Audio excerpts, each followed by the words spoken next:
Muchísimas gracias, Maru Leonhardt, por estar con nosotros, autora de Transradio, una novela, una primera novela que sorprendió a los lectores, que sorprendió, que fue de boca en boca y que terminó también siendo finalista de un premio prestigioso, el premio Filba Medifé, pero es una primera novela. ¿Cómo surgió la historia de Isabel? ¿Qué fue primero? ¿Qué te apareció primero? ¿Cuándo supiste que era una novela y no un cuento, por ejemplo? Yo nunca había escrito nada largo, eso es lo primero que me pasó, fue que me senté a escribir sobre una pareja que se mudaba a la casa de la infancia de ella. Y pensé que iba a escribir un cuento. De hecho, el primer capítulo de la versión original de la novela es un cuento que podría cerrar en sí mismo y ya estaba, que era como el primer día que ellos llegaban a la casa. Y cuando empecé a releer ese capítulo cuento, me di cuenta que ya había puesto algunos vecinos, justo que leí esto acá, había puesto algunos vecinos, estaba el reencuentro de ella con su infancia. Entonces dije, bueno, voy a seguir, sin saber bien a dónde estaba yendo, porque lo que pasó que es que la primera versión de la novela era como más un rejunte de anécdotas melancólicas y algo nostálgicas de Isabel con respecto a su infancia en esa casa. Entonces, la primera versión era eso, un conjunto de anécdotas cruzadas un poco por la convivencia nueva en esa casa. Y después fue cambiando y se fue engordando y empezó a tener como más capas, pero en principio era eso, una pareja. ¿Qué pasaba con una pareja que se iba a vivir a la casa de la infancia de ella? ¿Cuánto tiempo tardó en total, digamos, la construcción desde que parecía un cuento hasta que terminó siendo esta novela? Mira, muchos años, porque la primera versión yo la escribí muy rápido, la escribí en 6 meses, para mí es muy rápido. Es rápido. La escribí en 6 meses porque estaba yendo a un taller con Selva Almada y Julián López, entonces semana a semana sentía el compromiso de llevar algo. Y ellos me decían, seguí, vos seguí, vos seguí, vos seguí. Lo que pasó fue que cuando yo terminé esa versión me di cuenta que le faltaba mucho trabajo. Empecé a buscar editoriales, nadie me contestaba, hasta que Compañía Naviera me dijo, bueno, mira, acá hay algo que está bueno, pero le falta mucho trabajo. Esto no deja de ser un rejunte de anécdotas que no terminan de cerrar por ningún lado. Y además abre muchas enigmas que después no cierran. Entonces después me tomé 1 año y medio más para corregirla. O sea, fue más largo el proceso de corrección y de reescritura, digamos, que la primera versión de la novela. Hay algo con Isabel que es que huye del presente hacia el pasado, pero en realidad es un pasado que la hace huir, no sabemos hacia dónde. ¿Cómo lo ves vos como autora de ese personaje, de esa historia? Mira, me interesa mucho en general la literatura y los personajes que van mucho hacia atrás para comprender su presente. Yo creo que un poco lo que hace Isabel es eso, inconscientemente, porque ella se va a Transradio con su pareja pensando que ahí va a encontrar una solución a su situación actual. Y en realidad lo que está haciendo es meterse de lleno en lo que le pasó cuando tenía 4, 5, 2, 3 años, para ver qué de eso permanece en ella todavía. ¿Qué de eso la puede ayudar a entender quién es hoy y cómo resolver lo que le pasa hoy? Entonces, ese es un poco el juego que hay entre el pasado y presente. ¿Cuándo viste El bebé de Rosemary? Imagino que la viste. Sí, sí. Es una de mis películas preferidas, claro, aparte. Claro, sí, sí, claro. Sí. Me pasó que yo quería, a mí me gusta mucho el género terror, siempre. Entonces, quería coquetear mucho con algo de terror fantástico. Bueno, después apareció la fantasma de la casa, era algo que no existía antes y apareció después.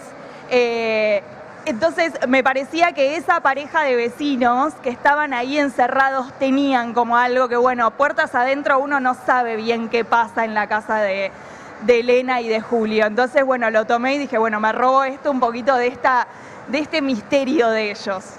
Claro, porque aparecen en general los vecinos, como por eso se nos ocurrió lo de ese título, jugando con el título de la novela de Sergio Aguirre, de Los vecinos mueren en las novelas. Sí. Los vecinos aparecen como un elenco importante que aporta a lo que tiene que ver la reconstrucción de ese pasado, pero también al presente. Sí, ¿no? sí. Y aparece un vecino chiquito, en donde hay una cosa muy arriesgada en términos de la corrección política que impera hoy. Sí. Me gustaría saber cómo surge ese vecinito down Sí. y cómo surge poder tratar el tratamiento que le das al tema y al vínculo con Isabel. Yo siempre quise hablar de Isabel como un personaje que está un poco perdido en sí mismo y que no tiene registro de lo que pasa. A mí no me interesan esos personajes por los que uno solamente siente empatía o que no me interesa identificarme con un personaje por las cosas buenas. Me parece interesante también aceptar que cualquier personaje de ficción, como cualquier persona, tiene claroscuros y tiene contradicciones y tiene cosas feas y tiene registros feos y tiene pensamientos que no los diría en voz alta. De hecho, esto de la corrección política, yo sabía que era arriesgado, pero también yo estaba muy segura de que era la voz del personaje y que de todas las veces que se nombra esa palabra, solo dos o una, no me acuerdo, se dice en voz alta. Es algo muy del mundo interior y del mundo más oscuro de una persona. Uno tiene pensamientos feos y uno se dirige mentalmente a muchas situaciones, a muchas personas de formas muy incorrectas. No las diríamos en voz alta, pero las pensamos.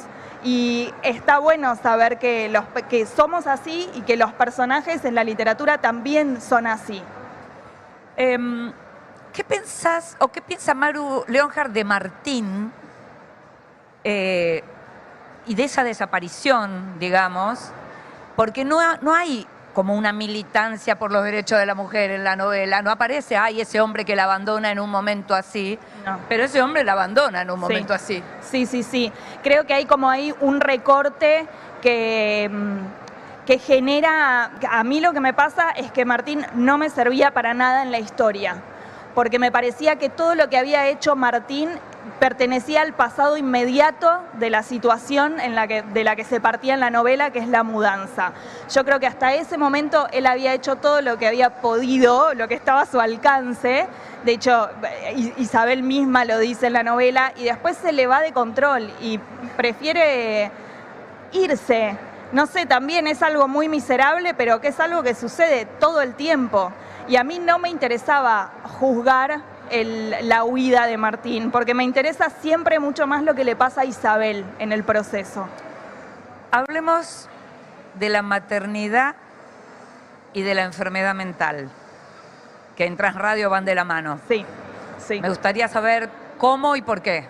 Mirá, esto sí que no lo hice adrede, pero después, cuando terminé la novela, ya la versión final, me di cuenta que yo había puesto muchas versiones de madres posibles, porque está Elsa, la madre de Ricky, está Elena con su hijo, están las mujeres en el campo, está la madre de Emilio y por último está Margarita. Entonces, todas estas madres, a mí me interesa mucho la maternidad y me interesa mucho cómo una mujer es atravesada por la maternidad. ¿Qué le pasa con eso? Entonces, todos estos eran como intentos de entender madres del mundo.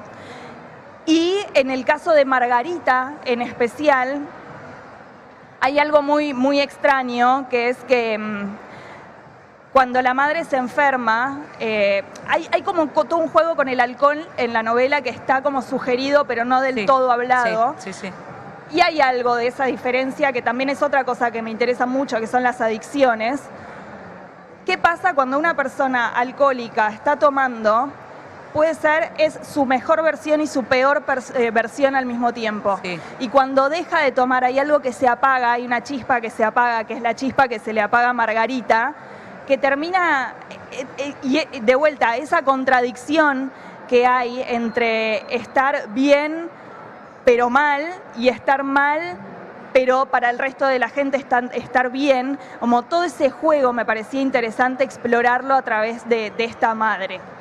Antes dijiste que te interesa el terror. La novela es una novela que es inquietante, básicamente, que tiene hasta como... No aparece el drama, no está trabajado el drama como registro. Y para lectoras calificadas como Flavia Pitela es gótico. Sí. Me gusta esa calificación, pero me gustaría saber cómo te sentís vos como autora de esa novela que entre dentro de esa calificación. Me encanta y de hecho me pasa que yo quería... creo que las partes más dramáticas de la novela vinieron después. O sea, a mí me gustaba mucho más quedarme con lo inquietante, con el encierro, con esa casa que parece, y con ese lugar que parece un poco fuera del tiempo, con esos vecinos que parecen no tener nada fuera de ese barrio. Como todas esas situaciones a mí me gustan mucho. Por eso la parte dramática está puesta y está trabajada, y la trabajé bastante para que no sean golpes bajos, incluso cuando hay cosas muy tristes que suceden. Para mí era lo secundario, o sea, a mí me interesaba eso de salir de Capital e ir a encerrarte en un barrio, y qué pasa con toda esa configuración de tu vida en un lugar nuevo, con gente que te conoce pero vos no conocés. Todos esos movimientos extraños eran lo que más me gustaba, como donde yo traté de poner el acento. ¿Vos leíste Un amor de Sara Mesa? No, no lo leí. Porque es una novela que, curiosamente... Me quedé porque lo tengo en casa, pero no... Toma varios de estas mismas ideas de tener un presente traumático e irse al campo o a la afuera, digamos, a buscar huir de eso.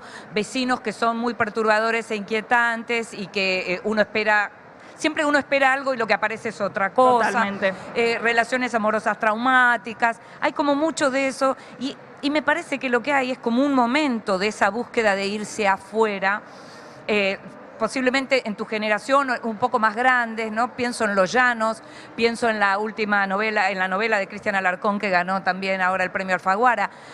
Qué asfixia, ¿no? ¿No? Hay algo de la asfixia que está... en donde se está buscando algo afuera que ya no encontramos cerca, no sé. Sí, hay como cierto ahogo. Bueno, yo lo experimenté en primera persona, de hecho ahora me volví a vivir a provincia porque me cansé de eso, del ahogo, en mi caso por una cuestión mucho más cómoda, que es, bueno, quería vivir en una casa con un poquito de jardín, pero sí reconozco que me interesan mucho esos personajes que están tratando de buscar una respuesta sin saber bien qué pregunta están haciendo, y con la seguridad de que el aire libre les va a dar como la respuesta que necesitan. Está bueno, es una forma salir de lo cotidiano, o de lo cómodo, o de lo que uno conoce, del barrio que uno conoce, e ir a meterse a un lugar completamente extraño. Hay algo que se mueve en tu vida, inevitablemente. Sí, lo que pasa también es que no siempre vas a encontrar lo que esperabas encontrar. Para nada. Y podés, al contrario, no, para nada. De hecho, creo que en la mayoría de los casos pasa eso. Uno va con... yo me voy a tal lado porque quiero ver qué necesito de mi vida con esto, y vas ahí y la respuesta es a cualquier otra pregunta que en realidad ya te la venías haciendo sin querer. Sí. Entonces, eso me parece bárbaro. Hoy te leía, creo que era hoy o ayer, te leía algo en las redes acerca de la escritura. Vos recién mencionabas, bueno, yo tenía esa historia, la llevé a las editoriales, no pasó nada hasta que llegué a Compañía Naviera y me dijeron vamos a trabajar. Y le recomendabas a la gente escribir más allá de pensar en la edición. Sí. Hay como una obsesión con pensar en la edición, sí. Que uno la percibe, nadie niega que sea difícil conseguir editar, pero primero hay que escribir.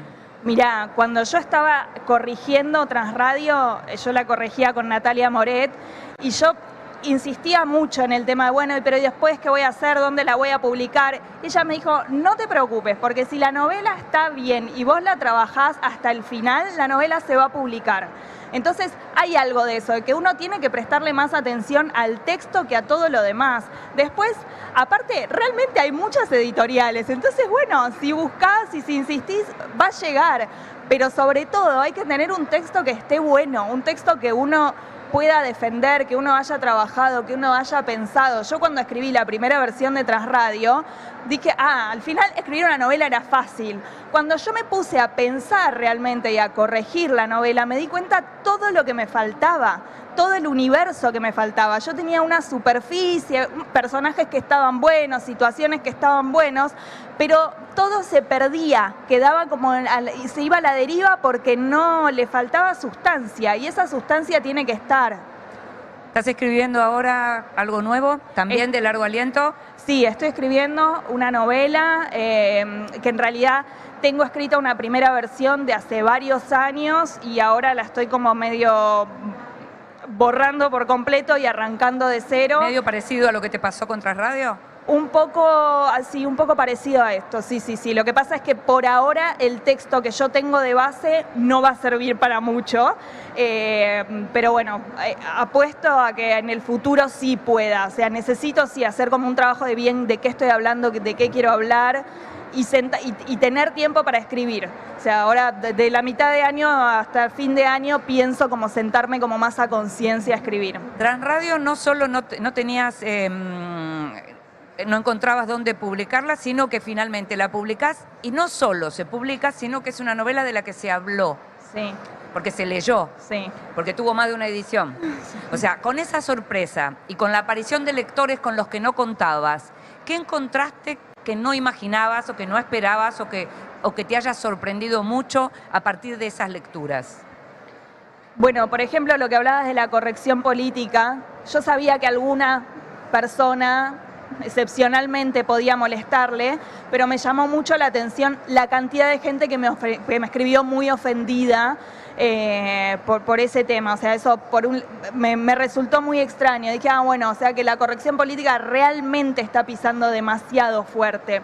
Y después me pasó al revés, un montón de gente que se acercó a mí y que leyó cosas en la novela que por ahí yo no me había dado cuenta que existían, y miradas y gente que viene y me dice, no, me hizo pensar mucho en tal tema, en tal persona, me reencontré con alguien.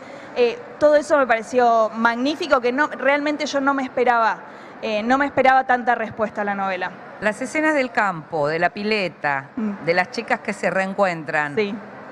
¿Todo eso es purísima ficción? No, en toda la novela...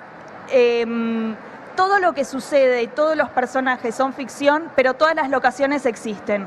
Entonces, esas casas en el campo con la pileta son unas casas de una amiga de mi hermana a la que íbamos cuando éramos chicas.